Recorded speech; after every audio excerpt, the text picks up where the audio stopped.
Hi, Ignite, and happy Sunday. I want to share something with you that I experienced on Friday, that the more I think about it, the more I think this was a message for me, and it was a message for me to give to you. So Friday morning, as I was teaching my 7 a.m. muscular max out class in my 3-car garage, I had both of my garage doors open. A bird flew in the garage.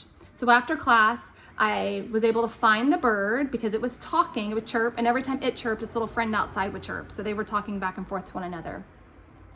And I was able to find the bird, and so I tried to position myself between the bird and the wall so it could only go outside, which was, y'all, 3-car garage opening to the outdoors. You would think that would be obvious, but not to this bird. He was super freaked out. He would fly from one side of the garage to the other side of the garage, the front of the garage, the back of the garage, even all the while he got to the front corner of my garage where he was like this far from being outside and flew to the back corner again. So this was driving me crazy because I'm like, bird, this is not where you're supposed to be. Why can't you see? You're like right there. So he finally flies on to some spokes of a bicycle wheel that we had hanging up on the wall. So I very calmly approached the bird, and this whole time I'm staying calm, but kind of freaking out internally. I approached the bird, and I am able to grab it with my hands. And when I grab it with my hands, it doesn't freak out at all. I go outside, and I go to release it, and he just sits on my hands. I'm like, bird, what's wrong with you? This is your chance. Go fly. And he just sits on my hands.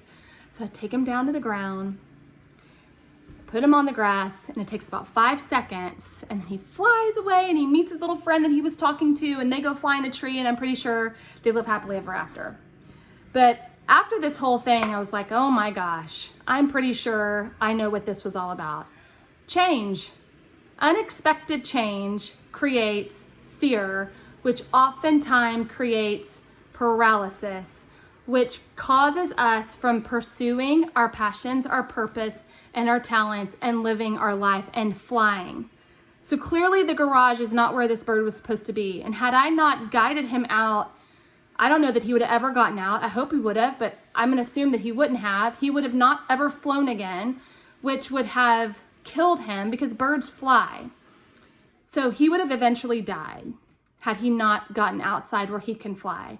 For us, if we aren't pursuing our passions and our purpose and our talents and are letting fear take over because of who knows what, maybe it is change, our spirits die.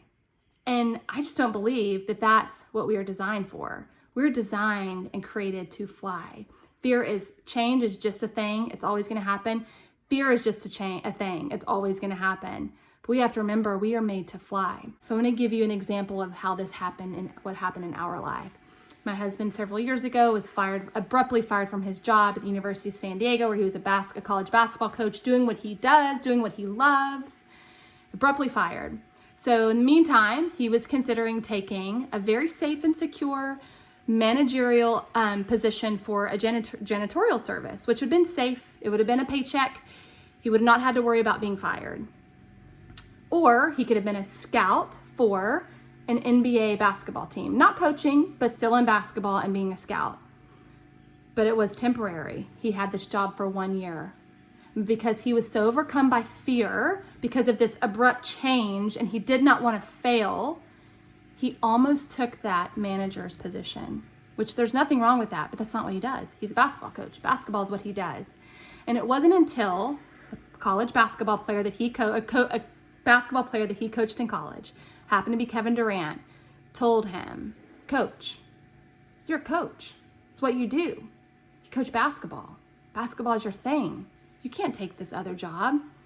I had told him that over and over again, but it wasn't until he heard that from somebody else that he had coached, that knew that he did what he did, and that was so good, that he realized, he saw the light and was like, I can't take that job. I got to take this job.